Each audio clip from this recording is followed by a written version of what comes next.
Muito bom, isso que você fala tem muita sintonia com trabalhos como esse, né? E o pessoal tá mandando muitos comentários aqui, ó. Eu vou ler alguns já para estimular o pessoal que tá aí no teu Instagram. Vamos botar mais 50 pessoas aqui, ó. Deixa eu te Opa, vai lá. interromper que eu vou convidar esse pessoal para vir para cá, ó. Eu vou fazer o seguinte, daqui a pouquinho eu vou fechar o Instagram. Só que não é só isso. Você vai pro YouTube agora, que vai ter presente também lá no YouTube, né? Só que não apenas o presente, vai ser esse bate-papo fenomenal. Já vai lá e segue. Por mais que você não possa ficar ao vivo, porque depois você vê a gravação na íntegra, já pega o link. Então vai lá, Filhos do Todo, o canal, e tá nos meus stories aí o link. Vem pra cá, vem participar com a gente, que hoje a gente vai aprofundar o conhecimento. Bora pra cá. O que o pessoal tá falando no chat aí? Vai ter uma palavra-chave que quem tiver aqui que vai pegar só, né? É isso aí. O pessoal tá mandando aqui a Márcia Patrícia, boa tarde. Gisele Aparecida, boa tarde. Adriana Coque, professor Edson Burger. Lucas de Boituva, boa tarde. Blockwitz, grande Lucas Blockwitz, chegou aqui, amigo, seja bem-vindo. Miriam Fernandes, sua aluna. Vamos lá, o pessoal está dizendo aqui, águia da PNL, coach, é um termo que vocês devem ter aí, né? É o arquétipo da nossa formação dos alunos de programação linguística, é a águia. Que maravilha. Indesistíveis, Adriana Coque, eu sou águia da PNL, Wilson Campos. É isso aí, pessoal tá em peso aqui daqui a pouco.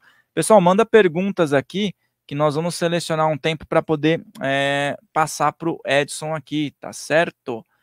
E esse lance da escassez em alguns momentos da vida, eu me identifiquei muito contigo, porque assim, já passei muito por isso também. Parece que quando a gente acaba passando por situações difíceis, árduas, né? Até privações, até de comida mesmo, parece que quando você é tocado por um assunto espiritualista ou de energia, né? Parece que faz mais sentido você falar sobre isso quando você vai ter resultado. Claro, nós não vamos colocar aqui que seja ruim você nascer bem, né? Eu acho que é ótimo, todo mundo gostaria de nascer já naquela prosperidade, né? Sem ter que se preocupar com muita coisa.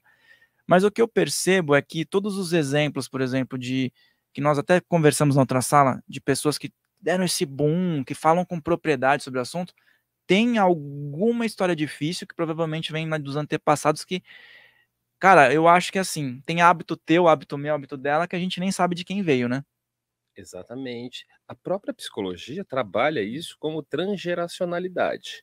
E aí, no conceito do karma, a gente pensa numa parte mais prática, energética mesmo desse conceito. Então, eu vou trazer hábitos, eu vou trazer crenças, eu vou trazer valores, tudo eu trago dos meus antepassados.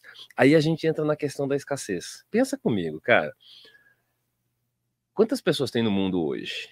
Eu não lembro os números exatos, mas a gente está falando de 2 ou 3 bilhões? Acho que uns 7 bilhões, né? 7 bilhões? Acho que lá, na última vez acho que era isso, deve ter mais agora. Deve ser mais ou menos isso, né? Só na China tem... a gente pega o Brasil aí com quase 300, Estados Unidos com 300 e pouco, a China e a Índia que são... deve ser por aí. A China e a Índia junto deve ter uns 3 bilhões de pessoas. Tá, agora, eu tenho uma ideia aqui que é o seguinte. A gente tem uma percepção de que a maioria de nós... a gente pensa nos nossos pais, nos nossos avós.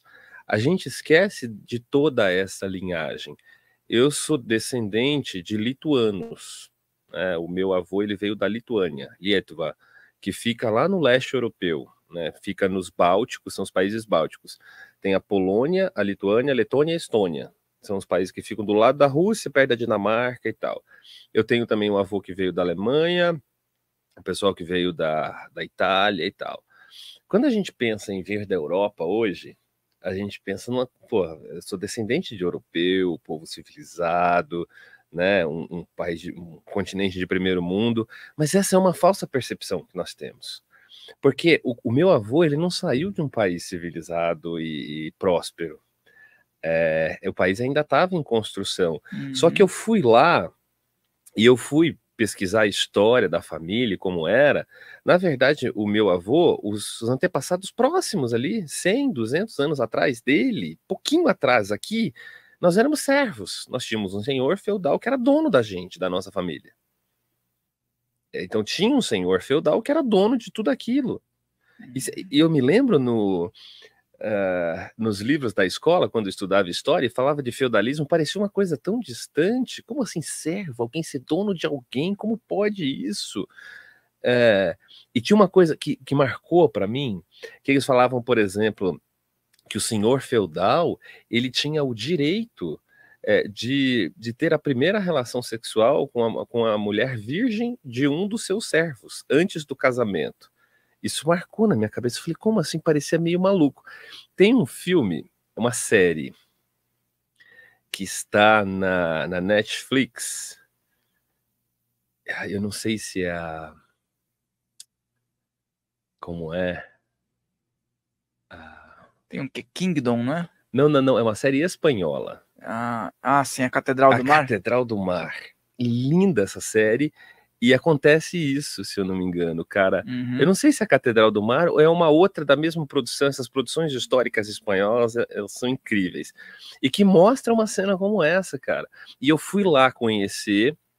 Então, imagina que a maioria de nós sejamos... Para nós, é mais distante pensar isso, porque a gente não conhece essa linhagem. Agora, imagina para os nossos irmãos pretos, de repente para os índios, porque ele sabe que o antepassado dele foi um servo aqui, foi um escravo. Só que, independente, todos nós, a grande parte da humanidade, há 200, 300 anos atrás, existiam poucos senhores que tinham acesso a riqueza e dominavam, e a grande massa da humanidade sempre viveu na escassez. Todos nós somos descendentes de pessoas muito escassas, a gente traz isso. O que nós vivemos é um momento da humanidade em que nós podemos entender isso, né, e acessar a prosperidade. Existe a possibilidade para todos de acesso à prosperidade. Se a gente entender que a prosperidade é um processo interior. Inclusive, tem um negócio que eu falo, que é o seguinte: se a gente vai buscar nas sociedades secretas, se a gente volta desde o Egito, nas religiões, aqueles que tinham o poder, eles já tinham esse conhecimento, só que eles queriam guardar para eles, para que eles pudessem continuar sendo donos daqueles que não sabiam. Quando Gutenberg ele desenvolve a prensa e começam as primeiras traduções da Bíblia, existe um certo desespero ali dos reis, da própria igreja, que eles falam, cara, se eles tiverem acesso a esse conhecimento traduzido aqui, porque, assim, a Bíblia é poderosíssima, o Evangelho, Jesus explica, se as pessoas realmente interpretassem aquilo ali, nós viveríamos em um mundo extremamente próspero. É pura prosperidade o que Jesus nos ensina. É como viver de forma realmente harmoniosa, acessando uma frequência alta e com prosperidade. Só que o que acontece? Naquele momento, grupos de pessoas pegam conhecimento e fazem interpretações para proteger de qualquer maneira. Então, as pessoas têm acesso ao conhecimento, mas ainda assim não estão decodificando a verdade. É verdade. A Bíblia mesmo, né? Hoje em dia ainda tem gente que está escravizado pelo que está escrito lá, porque não foi decodificado de uma forma diferente, né? Entra sempre a decodificação. E aí, a minha jornada com a lei da atração tem a ver com isso. E eu cito muito algumas passagens hoje do Evangelho, do Novo Testamento, porque fazem muito sentido do que eu estudei na minha compreensão da lei da atração. Porque eu acredito, a minha vida é feita da lei da atração, eu sempre acreditei nisso. E tem uma coisa que eu desenvolvi, um conceito nos últimos anos que eu chamei do novo código da manifestação, e eu quero convidar quem está nos assistindo e convidar você para refletir junto comigo, que eu chamo de código mais e código menos.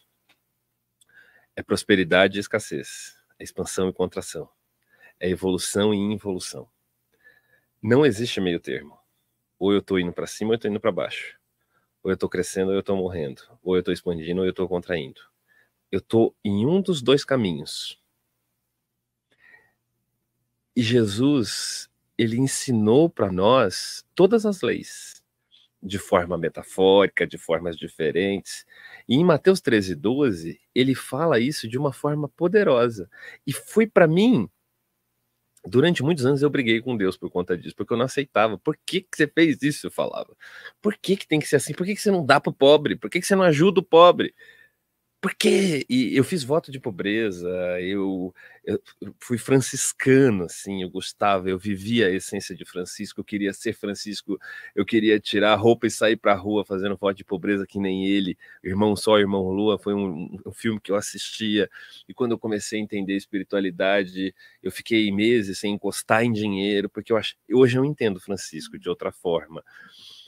E, cara, o que Jesus fala é: aquele que quanto mais tem, mais lhe será dado e terá em abundância. Enquanto que aquele que menos tem, mais lhe será tirado e lhe será tirado tudo o que lhe resta. E como é que a gente pode entender isso? Isso aqui a gente confunde achando que tem alguma coisa a ver com dinheiro, com bem material, mas não tem nada a ver. É algo dentro de nós. Esse ter é um ter espiritual, é um ter na alma. Porque se eu tenho na alma, é claro que eu vou ter fisicamente. Se eu estou vibrando elevado, eu vou ter, porque Jesus mostrou, quando ele mostra a questão da multiplicação do pão, peixe, transformar água em vinho, eu acredito que ele não fez aquilo enquanto Deus. Ele fez aquilo, tudo que ele faz aqui, com habilidades humanas que todos nós temos, porque ele viveu uma experiência humana e ele nos mostra como é uma experiência humana em sua plenitude. Inclusive, a frequência máxima que ele acessa na Terra, que eu chamo de frequência crística, não é uma frequência divina, porque não dá para a gente conceber o que é uma frequência divina no outro plano. Então, a frequência que Jesus Cristo acessa aqui na Terra é uma frequência alcançável por todos nós. Se você está aqui, eu te convido a se inscrever no canal Casa Filhos do Todo, que está aqui na descrição. É uma iniciativa da equipe Filhos do Todo para trazer um conteúdo espiritual na tua vida. Através da orientação dos guias espirituais, iremos compartilhar conteúdos semanalmente nesse canal. Inscreva-se aqui na descrição. Lembre-se de deixar o seu like aqui nesse vídeo, de se inscrever nesse canal, e se você gostou desse corte, o episódio completo está aqui na descrição. E também se inscreve lá no nosso canal oficial, Filhos do Todo, para você acompanhar as outras entrevistas. Farrell Molina falando, um grande abraço.